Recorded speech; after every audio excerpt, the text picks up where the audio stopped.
حج النساء، خواتین کا حج. عورت اگر خود مالدار ہو تو اس پر حج فرض ہے ورنہ نہیں. مثلاً اس کے پاس مہر کی رقم ہے، وراثت کی رقم ہے، یا وہ جاب کرتی ہے، بزنس کرتی ہے، کوئی بھی طریقہ جس میں عورت کا اپنا مال اپنا ہے اور اس بنا پر وہ مالدار ہے تو اس پر فرض ہے.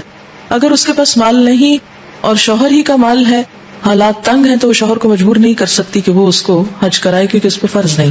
نہ شوہر پہ فرض ہے بیوی کو کرانا اور نہ بیوی پر حج فرض ہے.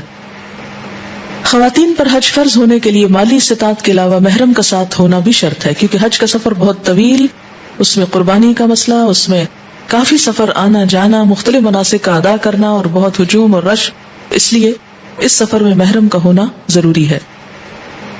جس عورت کا خاوند فوت ہو جائے اسے دوران عدت حج کا سفر کرنا منع ہے. کسی عورت کا محرم کے بغیر خواتین کے گروپ میں شریک ہو کر حج کا سفر کرنا سنت سے ثابت نہیں. یہ ڈیپینڈ کرتا ہے کہ گروپ میں اگر ایسے رشتہ دار شامل ہیں جو ڈائریکٹ محرم نہیں، مثلا بہنوئی ہے، بہن کی بیٹیاں ہیں، اور اسی طرح کے کچھ اور لوگ ہیں، تو کسی ایسی خاتون کو کہ جس کا کوئی اور نہ ہو اس گروپ میں جو کہ بڑا ہو شامل ہونا، کیونکہ ازواج مطہرات کے بارے میں آتا ہے، میں نے پڑھا تھا. اس میں انہوں نے کہا ہوا ہے کسی عورت کا غیر محرم مرد کو محرم بنا کر حج کرنا سنت سے ثابت نہیں. ایک اور جگہ پر کہا ہے کہ کسی عورت کا محرم کے بغیر خواتین کے گروپ میں شریک ہو کر حج کرنا سنت سے ثابت نہیں. اسی طرح حج کی شرائط میں محرم کا ہونا ضروری ہے. اس کے لیے انہوں نے لکھا ہے کہ سفر حج کے لیے عورت کے ساتھ خاوند یا کسی محرم مثلاً باپ، بھائی، بیٹا، چچا یا ماموں وغیرہ کا ہونا شرط ہے. اس کے لیے یہ حدیث بھی انہوں نے بیان کی ہے. حضرت عبداللہ بن عباس رضی اللہ تعالیٰ عنہ کہتے ہیں کہ میں نے نبی اکرم صلی اللہ علیہ وسلم کو خطبہ دیتے ہوئے سنا. آپ فرما رہے تھے کوئی مرد کسی عورت کے ساتھ ہرگز تنہائی میں نہ ملے الا یہ کہ اس عورت کا محرم ساتھ ہو، نہ ہی کوئی عورت محرم کے بغیر سفر کرے. ایک آدمی کھڑا ہوا اور اس نے عرض کیا، یا رسول اللہ صلی اللہ علیہ وسلم، میری بیوی حج کے لیے چلی گئی اور میں نے فلاں فلاں غزوہ میں اپنا نام لکھوا دیا ہے. آپ نے فرمایا جاؤ اور اپنی بیوی کے ساتھ حج کرو. اسی طرح ایک اور جگہ پر آتا ہے کہ حضرت یحییٰ بن عباد کہتے ہیں کہ رے ایران کا ایک شہر، ایک عورت نے حضرت ابراہیم نخعی کو لکھا کہ میں نے فرض حج ادا نہیں کیا اور میں مالدار ہوں لیکن میرا محرم نہیں، میرے لیے کیا حکم ہے؟ تو حضرت ابراہیم نخعی جو ایک فقیہ تھے انہوں نے عورت کو جواب لکھا کہ تو ان لوگوں میں سے ہے جن پر اللہ نے حج فرض نہیں کیا ہے. اسی طرح ایک اور حدیث ہے، حضرت عبداللہ بن عمر سے روایت ہے کہ رسول اللہ صلی اللہ علیہ وسلم نے فرمایا اگر لوگ جان لیں کہ تنہا سفر میں کیا خطرات ہیں جو میں جانتا ہوں تو کوئی سوار رات کو اکیلا نہ چلے. تو پہلی بات یہ ہے کہ عورت کے لیے پسندیدہ کیا ہے کہ وہ حج پر جائے تو اس کا محرم ساتھ ہو، کیونکہ حج کا سفر کوئی عام سفر نہیں. عام سفر کے لیے بھی عورت کو تنہا نکلنے سے منع کیا گیا ہے، لیکن خاص طور پر حج کے سفر کے لیے. اس کی وجہ یہ ہے کہ حج میں بہت سارے مسائل ہوتے ہیں، بہت سے طویل انتظار ہوتے ہیں. آج کے دور میں اگرچہ جہاز اور بسوں وغیرہ کی بہت سہولت ہے، اس کے باوجود بہت سے مواقع ایسے آتے ہیں بھیڑ کے اور رش کے اور گھبراہٹ کے کہ جن میں تنہا عورت کا اپنے آپ کو سنبھالنا بہت مشکل کام ہے. اس لیے بالکل اکیلے نکلنا تو کسی صورت میں بھی جائز نہیں، یہ مطلقاً ممنوع ہے. کہ جیسے آپ یہاں سے اپنے گھر چلی جاتی ہیں اکیلے، ایسے کوئی شخص یہ کہے کہ اب جہاز میں بھی تو 3-4 گھنٹے لگتے ہیں تو میں اکیلے حج کر آتی ہوں، ایسا کرنا درست نہیں. لیکن جس چیز کی گنجائش نکلتی ہے وہ یہ ہے کہ اگر عورتوں کے ایک بڑے گروپ میں محرم کے بغیر نکلتی ہے تو آیا اس کا حج ہوتا ہے یا نہیں. اس کے بارے میں 1-2 دلائل ہمیں سنت سے ملتے ہیں، اور وہ یہ ہیں. بخاری کی روایت ہے عورتوں کا حج کرنا. امام بخاری کہتے ہیں مجھ سے محمد بن محمد نے کہا، ہم سے ابراہیم بن سعد نے بیان کیا، انہوں نے اپنے باپ سے، انہوں نے اپنے دادا سے، ابراہیم بن عبد الرحمن بن عوف سے، کہ حضرت عمر رضی اللہ تعالی عنہ نے اپنے آخری حج میں آن حضرت صلی اللہ علیہ وسلم کی بیویوں کو حج کرنے کی اجازت دی، اور ان کے ساتھ حضرت عثمان بن عفان اور حضرت عبد الرحمن بن عوف کو بھیجا. یعنی سب ازواج جو تھیں، 2 کی تو ڈیتھ ہو چکی تھی، لیکن باقی جو ازواج تھی وہ سب ایک گروپ کی شکل میں گئیں. ان کے ساتھ اپنا کوئی محرم نہیں تھا، لیکن حکومت کی طرف سے 2 لوگوں کو ان کا نگران بنا کر یا محافظ بنا کر یا ذمہ دار بنا کر ان کے ساتھ بھیجا گیا اور ان سب نے حج کیا.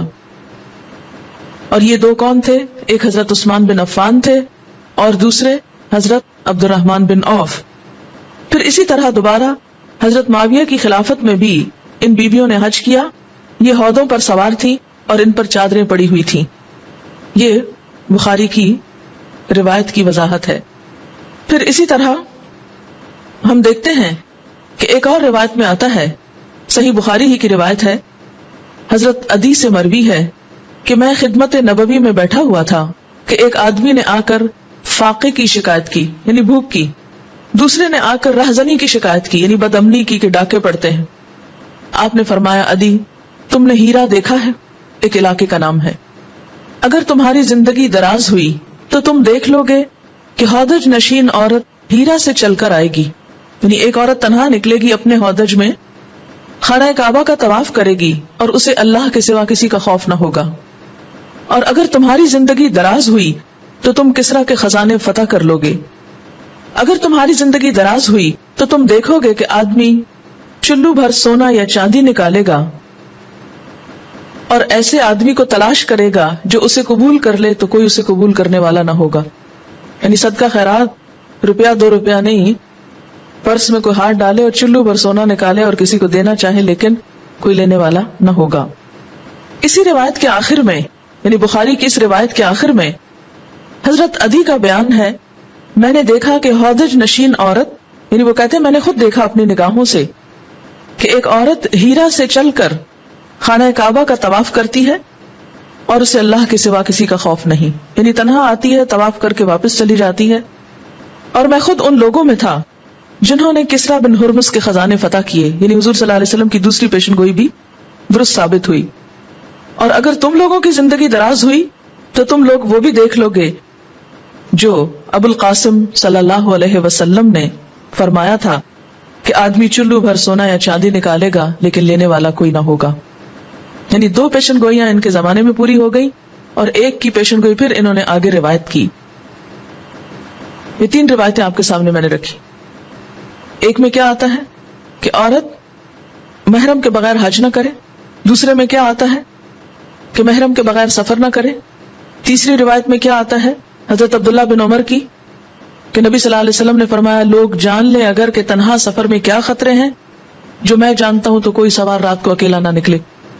یعنی عورت تو کیا مرد بھی اکیلا نہ نکلے جب سفر میں خطرہ ہو. یہ ساری روایتیں کیا بتاتی ہیں کہ کیا مرد اور عورت میں کوئی ڈسکریمنیشن مقصود ہے کہ مرد تو چلے جائیں اور عورتیں جو ہیں وہ دین کے کام سے محروم رہیں؟ یہ نہیں ہے مقصود. مقصود عورت کی حفاظت ہے، اس کو مشکل سے بچانا ہے کہ ایسے وقت میں، ایسی جگہ، ایسے سفر میں وہ نہ نکلے تنہا اپنے محرم کے بغیر یا حفاظت کے بغیر کہ جہاں اس کو کوئی خطرہ لاحق ہو.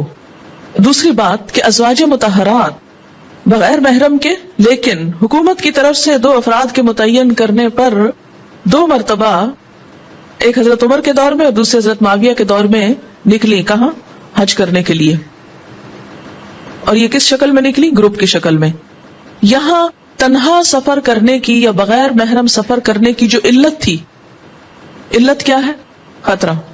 یعنی خطرہ کہ عورت کی عزت کو، جان کو، مال کو، کسی بھی چیز کو تنہا سفر کرنے میں جو خطرہ لاحق ہوتا ہے وہ خطرہ نہیں تھا، لہٰذا وہ کیسے گئی؟ بغیر محرم کے گئی. ٹھیک ہے، تو اس سے کیا پتہ چلتا ہے کہ اصل چیز وہ علت ہے جس کے سبب یا جس کی وجہ سے عورت کو اکیلے نکلنے سے منع کیا گیا. پھر اسی کی منسلکہ روایت یہ کہ آپ صلی اللہ علیہ وسلم نے فرمایا کہ ایک امن کا زمانہ آئے گا جس میں تنہا عورت اتنی دور دراز سے اکیلے آ کر حج کرے گی، اور وہ صحابہ نے دیکھا بھی، اور یہ بھی صحیح روایت ہے بخاری کی. اس سے بھی کیا پتہ چلتا ہے کہ جب امن کا زمانہ ہو، جب کسی قسم کا کوئی خطرہ نہ ہو، عورت کے لیے مشکل نہ ہو، تو پھر وہ سفر کر سکتی ہے. اس میں میں آپ کو فقہا کی رائے بھی بتا دیتی ہوں کہ یہ جو آیت ہے وَلِلَّهِ عَلَى النَّاسِ حِجُّ الْبَيْتِ مَنِ اسْتَطَاعَ إِلَيْهِ سَبِيلًا، اللہ کی خاطر حج واجب ہے لوگوں پر یا لازم ہے لوگوں پر جو بھی اس کی طرف جانے کی استطاعت رکھتا ہو. تو یہ امام نووی لکھتے ہیں صحیح مسلم کی شرح میں، مگر اس میں اختلاف ہے کہ محرم شرط ہے یا نہیں. یہ امام نووی کہتے ہیں مگر اس میں اختلاف ہے یعنی اہل علم کے درمیان کہ محرم شرط ہے یا نہیں. سو ابو حنیفہ رحمت اللہ علیہ نے کہا کہ حج کے واجب ہونے کو محرم شرط ہے. وہ کہتے ہیں کہ عورت کا حج نہیں ہوتا جب تک محرم ساتھ نہ ہو، مگر اس وقت کے مکہ کے اور اس کے بیچ میں 3 منزل سے مسافت کم ہو. 3 منزل سے مسافت کم ہو تو کوئی بات نہیں، اکیلے بھی چلی جائے. اور ایک جماعت محدثین کی ان کے موافق ہے، یعنی وہ بھی یہی کہتے ہیں جو امام ابو حنیفہ نے کہا، اور اصحاب رائے بھی، اور حسن بصری اور نخعی اور لوگوں سے بھی مروی ہوا ہے، اور عطا اور سعید بن جبیر اور ابن سیرین اور مالک اور اوزاعی اور شافعی کی مشہور روایت یہ ہے کہ محرم شرط نہیں. یہ دوسرا گروہ ہے، بلکہ شرط ہے کہ اس کو امن اور اطمینان ہو اپنی ذات کا. اور اصحاب شافعیہ نے کہا کہ امن حاصل ہوتا ہے 3 چیزوں سے، یا شوہر ہو، یا کوئی اور محرم ہو، یا چند عورتیں معتبر قابل اطمینان ہو. یعنی امن کے لیے 3 چیزیں ہیں، شوہر ہو، یا اگر وہ اویلیبل نہیں، وہ فارغ نہیں تو کوئی اور رشتہ دار ہو، اگر وہ بھی نہیں تو پھر چند عورتوں کا گروپ ہو. جب تک ایک ان تینوں میں سے نہ ہو تو حج واجب نہیں. یعنی اگر عورتیں بھی نہیں اور بالکل ہی ایک اکیلی عورت ہے تو پھر حج ہی واجب نہیں. اور اگر ایک عورت معتبر اس کو ملی تو حج واجب نہیں مگر جائز ہے. مثلاً اگر کسی عورت کے ساتھ ایک عورت تھی اور انہوں نے جا کے کر لیا، حج تو ہو گیا لیکن ان پہ واجب نہیں تھا، اور یہی صحیح ہے. اور بعضوں نے حج نفل اور سفر تجارت وغیرہ کو روا رکھا ہے. یعنی حج پر تو نہ اس طرح نکلے، لیکن حج نفل ہو، اگر نفلی حج ہے تو ٹھیک ہے چلی گئی، اور سفر تجارت وغیرہ یعنی دنیا کا کوئی کام کاج ہے، جبکہ کئی ثقہ عورتیں ساتھ ہوں. لیکن بعض علماء کے نزدیک یہ درست نہیں. بات سمجھ میں آئی کہ نہیں؟ یعنی یہ مسئلہ اختلافی مسئلہ ہے. میں نے دونوں سمتیں آپ کے سامنے رکھ دی ہیں. اب جب ایسے معاملے آتے ہیں نا کہ جس میں اختلاف ہو جاتا ہے، کیونکہ اب اختلاف کیوں ہوا؟ اس لیے کہ دونوں کے پاس دلائل ہیں، ہے نا. اب آپ یہ نہیں کہہ سکتے کہ جی نہیں یہ غلط کہہ رہا ہے، اس کی دلیل نہیں، دوسرا کہنے یہ غلط کہہ رہا ہے. ایک بات یاد رکھیے، اجتہادی مسائل کے اختلاف میں کوئی جانب منکر نہیں ہوتی. اجتہاد کیا ہوتا ہے؟ قرآن اور سنت، تعامل صحابہ کو سامنے رکھ کر آج کے دور کے لیے کوئی مسئلے کا حل نکالنا. اجتہاد کا روٹ کیا ہے؟ جہد کس کو کہتے ہیں؟ کوشش کو. کس کام میں کوشش؟ دین کے مسائل کے استخراج اور اس کو ڈیڈیوس کرنے میں، مختلف چیزوں کو سامنے رکھ کے اس سے نتیجہ نکالنے میں کوشش جو ہوتی ہے کہ کیا کیا جائے. ایک مسئلہ پیش آ گیا، اس کا حل تلاش کیا جائے. حل تلاش کرنے کے لیے کیا؟ ساری ریلیونٹ چیزیں اکٹھی کر لی جائیں، پھر ادھر کے بھی دلائل دیکھے جائیں، ادھر کے بھی، پھر موجودہ دور کو سامنے رکھ کر کوئی فیصلہ دے دیا جائے. یہ کام ہر دور میں ہونا چاہیے، لیکن ہمارے ہاں مشکل یہ ہوئی کہ پہلی 3-4 صدیاں تو ہوتا رہا، اس کے بعد باقی سب نے انہی کے اجتہادات اور فیصلوں کو لے کر تقلید شروع کر دی. بس ہمارے لیے وہی کافی. اور دلیل کیا دی گئی اس پر؟ کہ ہم بڑے عالم ہیں یا وہ بڑے تھے. چونکہ وہ بڑے تھے اس لیے انہوں نے جو کہا وہ فائنل ہو گیا ہمیشہ کے لیے، قرآن اور سنت کی طرح وہ آخری ورڈکٹ ہو گیا. حالانکہ ہر دور میں مسائل، حالات بدلتے رہتے ہیں. اب مثلاً سفر ہی کی قسمیں آپ دیکھیں تو کتنی بدل گئی. آج کے دور میں اور 1000 سال پہلے میں بہت سی چیزوں میں فرق ہے. 1000 کیا 100 سال پہلے اگر آپ کو کراچی سے اسلام آباد جانا ہو تو کتنا مشکل سفر تھا، یہ کوئی سوچ ہی نہیں سکتا. اس وقت اگر آپ کسی بھی عالم دین سے یہ پوچھیں کہ کیا ایک عورت عورتوں کے گروپ میں جا سکتی ہے تو کوئی بھی نہ کہتا کہ جا سکتی. کیوں؟ اس لیے کہ اتنا دور اور اتنا مشکل سفر، اور جانا بھی نہیں چاہیے، کوئی بھی عقل مند شخص اجازت نہ دیتا. لیکن اگر آج کے دور میں کوئی پوچھتا ہے تو صورتحال بہت بدل چکی. 2 گھنٹے کی مسافت پر ہے، 2 گھنٹے کی مسافت ہی بنتی ہے نا جہاز پر، زیادہ 2 گھنٹے لگتے ہیں. تو وہ فاصلے جو 2 دنوں کے تھے وہ کیا بن گئے؟ 2 گھنٹے کے بن گئے. اب 2 گھنٹے کی دوری پر اگر آپ کے گھر کی کوئی عورت جاتی ہے یا رہتی ہے تو وہ سچویشن نہیں رہی جو اس وقت کی تھی. اب آپ دیکھیں کہ شاید یہی وجہ تھی کہ اللہ تعالیٰ نے اس دین میں اتنی وسعت رکھی، اور اس وسعت کی وجہ سے بعض اوقات احادیث ایک دوسرے کو کنٹرڈکٹ کرتی نظر آتی ہیں، حالانکہ وہ کنٹرڈکٹ نہیں کر رہی ہوتی. اب بظاہر آپ دیکھیں کہ ایک حدیث کچھ کہتی ہے اور ازواج مطہرات نے کچھ کیا، تو آپ کا کیا خیال ہے؟ ازواج مطہرات اور حضرت عمر اور یہ سب لوگ، عبد الرحمن بن عوف، حضرت عثمان وغیرہ، ان سب کو کوئی سمجھ نہیں تھی، انہوں نے سب دین کے خلاف کام کیا احادیث جانتے بوجھتے ہوئے؟ ایسی بات نہیں ہے. ان کو معلوم تھا کہ دین کے اندر وسعت ہے، رخصت ہے، سہولت ہے، اور اگر علت نہیں تو اس عمل میں حرج بھی نہیں. مثلا علت کیا ہے؟ ایک اور چیز، جیسے نماز قصر میں علت کیا ہے؟ نماز قصر میں سبب سفر ہے، نہ خطرہ ہے، نہ بیماری ہے، نہ دوری ہے، نہ گھر ہے، نہ پردیس ہے، اس میں علت سفر ہے. اذا ضربتم فی الارض، جب سفر کرو تم زمین میں، کوئی نہیں لکھا ہوا جہاز کا کرو یا گاڑی کا کرو یا تم کسی اور چیز کا کرو.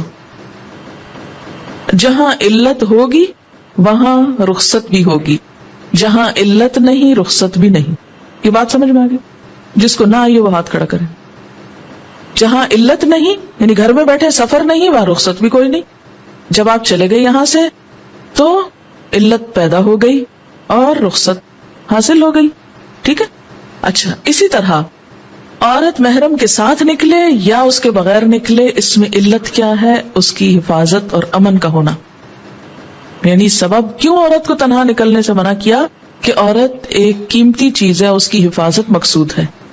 جب ایسا سفر، ایسی جگہ، ایسا طریقہ ہو کہ جس میں اس علت پر کوئی حرف نہیں آ رہا تو رخصت دے دیں گے.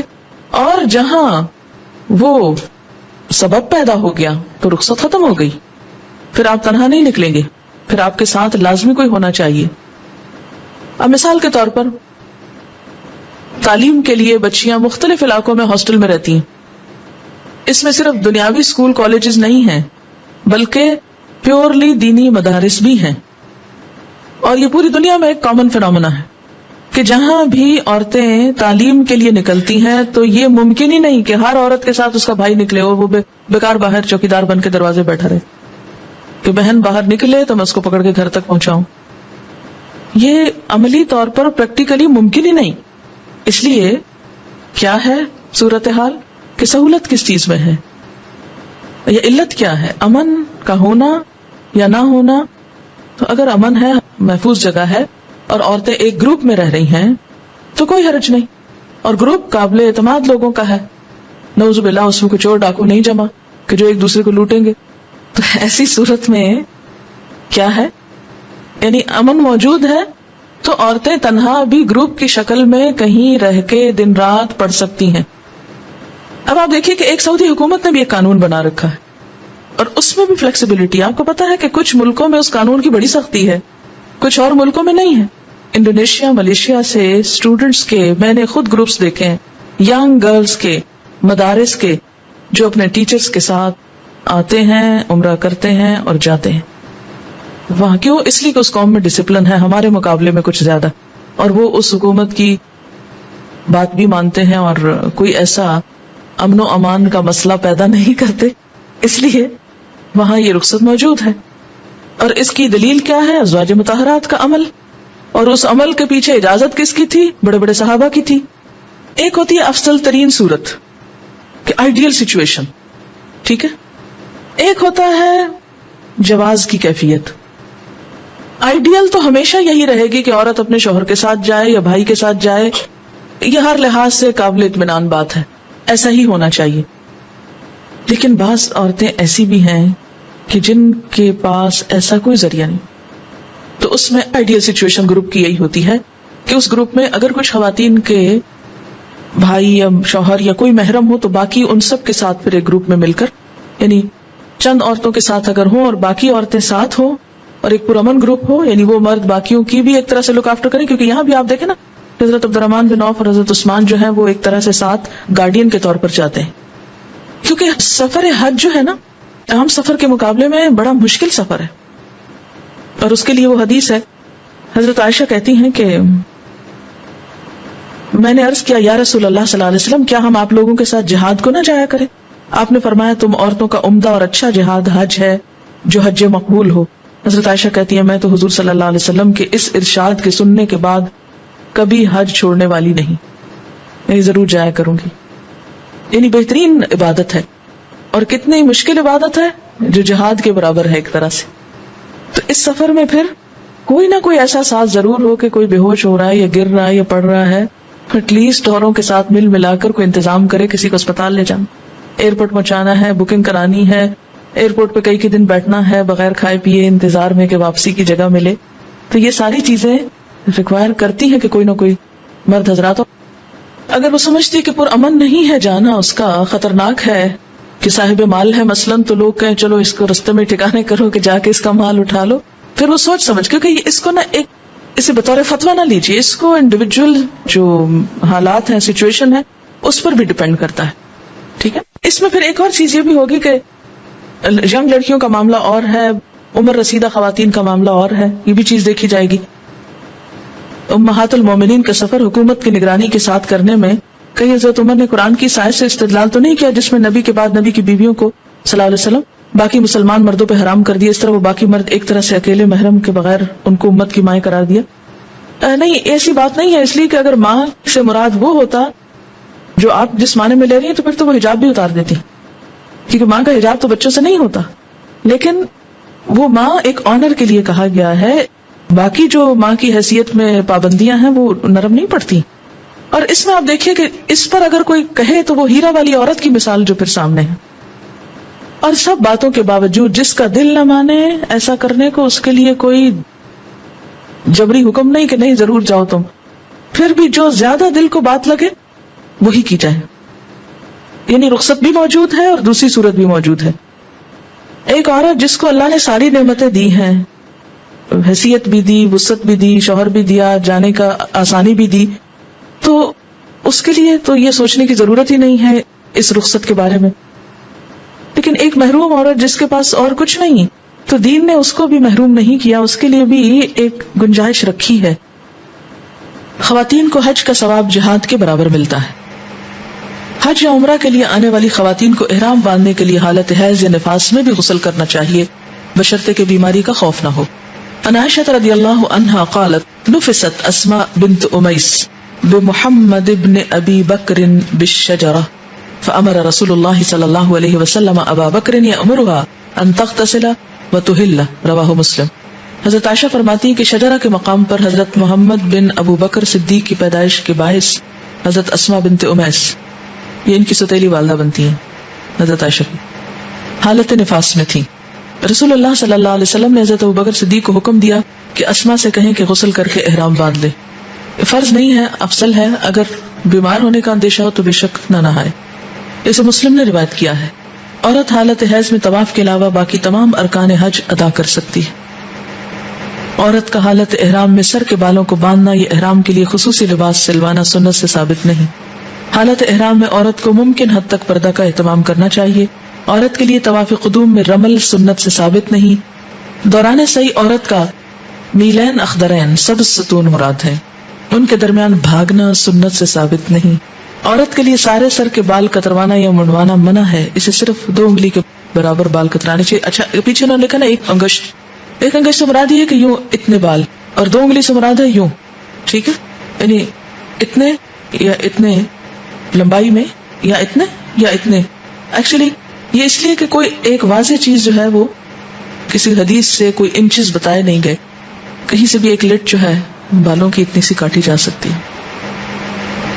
عن ابن عباس رضی اللہ عنہ قال قال رسول اللہ صلی اللہ علیہ وسلم لیس علی النساء حلق انما علی النساء التقصیر. رواہ ابو داود. حضرت عبداللہ بن عباس سے روایت ہے کہ رسول اللہ صلی اللہ علیہ وسلم نے فرمایا عورتیں سر نہ منڈوائیں بلکہ صرف بال کٹوائیں. حج ادا کرنے والی حائضہ خواتین کو طواف وداع نہ کرنے کی رخصت ہے. عورت کے لیے شوہر کی اجازت کے بغیر نفلی حج ادا کرنا منع ہے. فرض تو اگر شوہر روکے بھی تو اس کو کرنا ہوگا، اس میں شوہر کی اطاعت نہیں ہوگی. یہ ایسے ہی جیسے نماز پڑھنے سے اگر کوئی شوہر منع کرے تو عورت نماز نہیں چھوڑ سکتی. لیکن ایک دفعہ فرض ادا ہو گیا، اب وہ پھر بار بار حج پہ جانا چاہتی ہے اس کی مرضی کے بغیر، تو یہ درست نہیں. عن ابن عمر رضی اللہ عنہما عن رسول اللہ صلی اللہ علیہ وسلم فی امرأة كان لها زوج ولها مال فلا يأذن لها في الحج قال ليس لها ان تنطلق الا باذن زوجها. حضرت عبداللہ بن عمر رسول اللہ صلی اللہ علیہ وسلم سے اس عورت کے بارے میں روایت کرتے ہیں جس کا شوہر ہے اور عورت خود مالدار ہے، شوہر اسے نفلی حج کی اجازت نہیں دیتا، اس کے بارے میں نبی صلی اللہ علیہ وسلم نے فرمایا ایسی عورت کو شوہر کی اجازت کے بغیر حج پر نہیں جانا چاہیے، کیونکہ ایک فیملی لائف کو ڈسٹرب کرنا اور گھر میں لڑائی جھگڑا کرنا کوئی پسندیدہ چیز نہیں.